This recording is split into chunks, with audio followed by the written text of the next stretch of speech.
আমরা সোহাগ হত্যার কাণ্ডে যে অবস্থা দেখছি এই দেশে, আমাদের অনৈক্য যেভাবে দেখছি, যেভাবে দলীয় প্রধানকে তারেক রহমান সাহেবকে গালি দিচ্ছেন, এটা আমরা কখনো আশা করি না।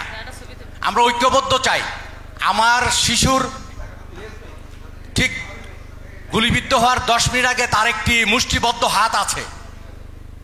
10 মিনিট আগে সে মুষ্টিবদ্ধ হাত, আমি চাই আমরা সবাই মুষ্টিবদ্ধভাবে সবাই একত্রিত থাকি। তবে আমি একটা কথা বলতে চাই একদম সংক্ষিপ্তভাবে, যারা ভারত বিরোধী তারা দেশপ্রেমিক। যে দ্বিতীয় স্বাধীনতা বলি আমরা এটাকে, সকলেই দ্বিতীয় স্বাধীনতার ফল ভোগ করতেছে দেশের মানুষ। আজকে প্রত্যেকটা আপনারা কিন্তু প্রত্যেকটা দলের নেতাকর্মীরা এবং প্রত্যেকটা দল ছিল 17 বছর একটা দুঃশাসন এবং ফেসিবাদের শিকার হয়েছিলেন। আমি সকলকে অনুরোধ করব, আজকে আপনারা মুক্ত আকাশে পাখির মতো ঘুরে বেড়াচ্ছেন, কেউ আয়নাঘর থেকে এসেছেন, সব কিছু থেকে আপনারা মুক্ত পেয়েছেন এই 2000 মায়ের সন্তানদের রক্তের বিনিময়ে আর প্রায় 25,000 ভাইদের অঙ্গের বিনিময়ে, রক্তের বিনিময়ে।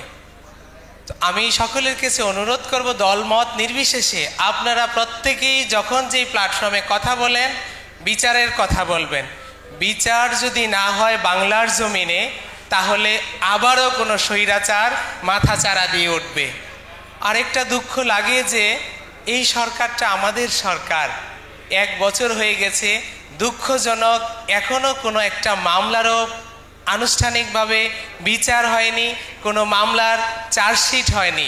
তো আমি গণমাধ্যম ভাইদের মাধ্যমে সরকারকে, সকলকে বলবো এবং সরকারকে বলবো, আপনারা যেই শহীদদের রক্তের সাগরে পাড়া দিয়ে ক্ষমতায় গিয়েছেন, আজকে দায়িত্বে আছেন, রক্তের সাথে বেইমানি করবেন না, আপনারা বিচারের দিকে দৃষ্টি আকর্ষণ করুন। ধন্যবাদ।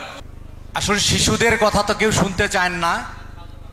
আমার শিশু 6 বছরের, উত্তরায় সর্বকনিষ্ঠ যে শিশুটি জাবির ইব্রাহিম, তার বাবা আমি আসলে আজকের এই অনুষ্ঠানে দাওয়াত দেওয়ার জন্য ধন্যবাদ জানাচ্ছি ইলিয়াস ভাইকে। এরকম একটি প্রোগ্রাম এসে আমার খুব ভালো লাগছে।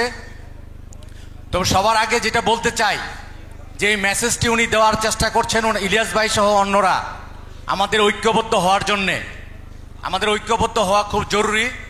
তার আগে আমরা চাই না এই দেশে অন্তত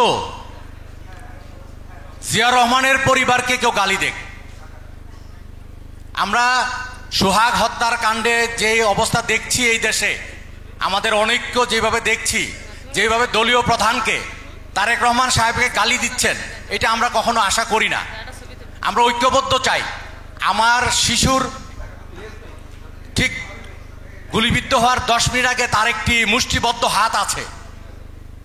10 মিনিট আগে সে মুষ্টিবদ্ধ হাত, আমি চাই আমরা সবাই মুষ্টিবদ্ধভাবে সবাই একত্রিত থাকি। তবে আমি একটা কথা বলতে চাই একদম সংক্ষিপ্তভাবে, যারা ভারত বিরোধী তারা দেশপ্রেমিক। এই অর্থে আমরা সবাই ঐক্য থাকব। আমাদের ভারতীয় আগ্রাসন যেন আমাদেরকে পেয়ে না বসে, সেই দিকে আমরা খেয়াল রাখবো। আমাদের সার্বভৌমত্ব রক্ষা করেছে এই 24-এর শহীদেরা। গত 53 বছর যেইভাবে সার্বভৌমত্ব ভুলুণ্ঠিত হতে যাচ্ছিল, এই সার্বভৌমত্ব রক্ষা করেছে আমাদের 24-এর শহীদেরা এবং এই আহতরা। আর 1971-এ যারা আমাদের বাংলাদেশ দিয়েছেন, তাদের প্রতিও শ্রদ্ধা রাখি। সবাইকে ধন্যবাদ জানাচ্ছি আমাকে কথা বলার সুযোগ দেওয়ার জন্য।